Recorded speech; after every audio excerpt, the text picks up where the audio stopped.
he noticed movement in the water. It was the red rubber ball he tossed in only a moment ago, bobbing in the current just above the surface. A moment later, a crashing of water, and there was Lucy, taking the ball in her mouth, turning and swimming home. To him.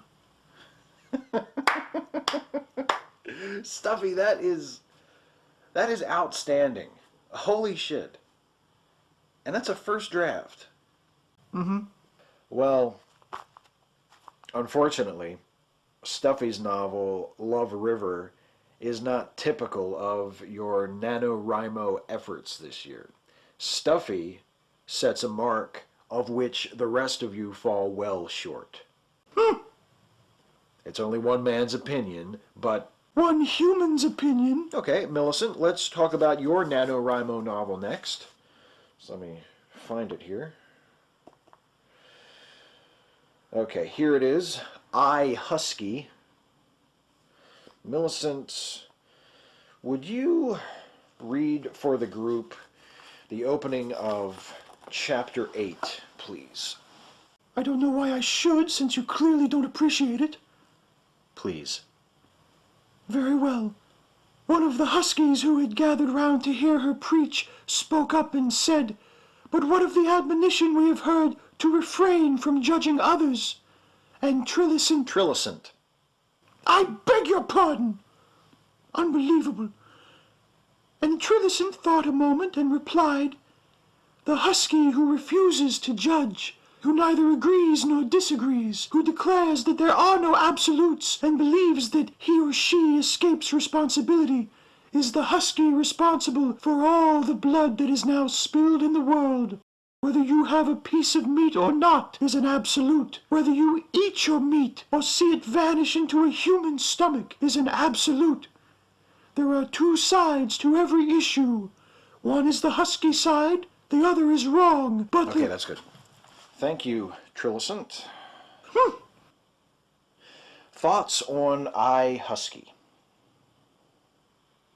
Little boring, baby. Agreed.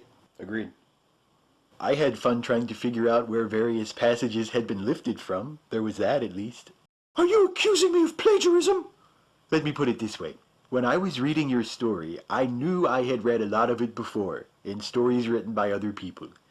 I suppose I could give you the benefit of the doubt and assume it was accidental. It was not accidental.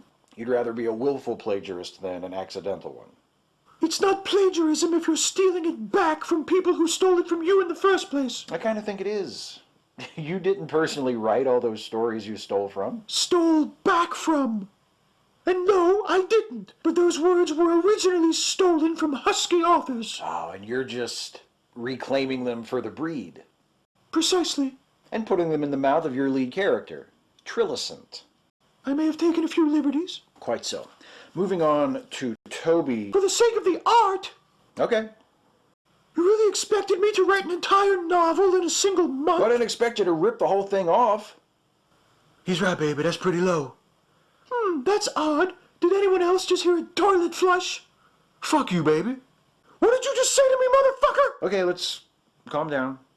Toby Benson, in fairness to Millicent, you're hardly the one to be giving her shit about her story, because I read yours and, I mean, I'm sort of at a loss.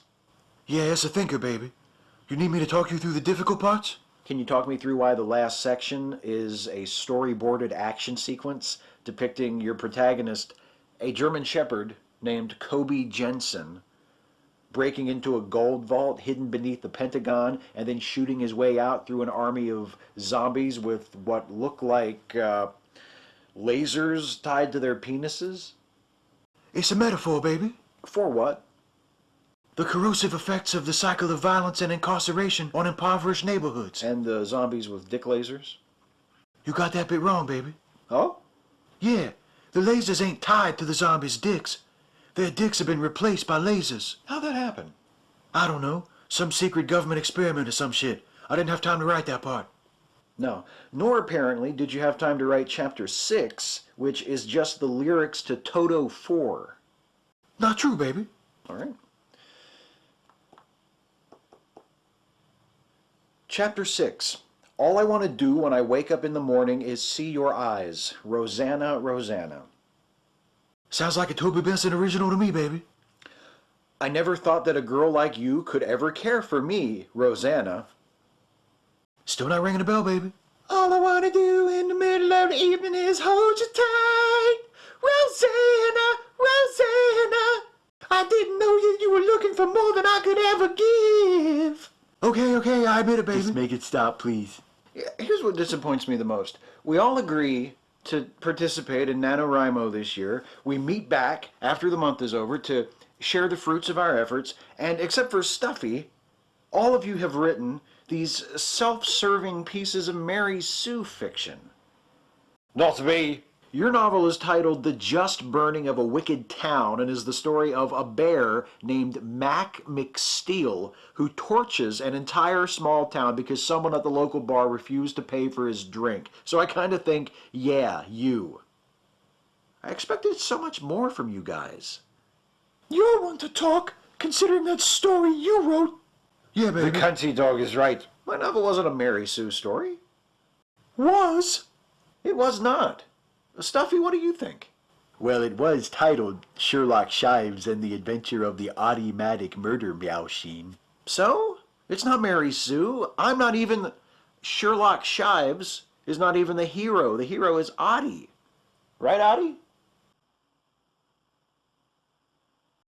So not only did you cast yourself as the title character of a detective story, you also made it a piece of cat fiction. That's some pathetic shit, baby. You know, if I want your opinion, I'll punch up Africa on my Amazon Cloud player. Okay, Kobe?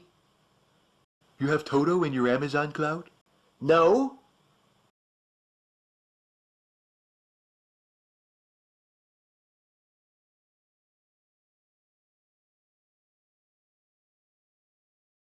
Not quite a year since you went away.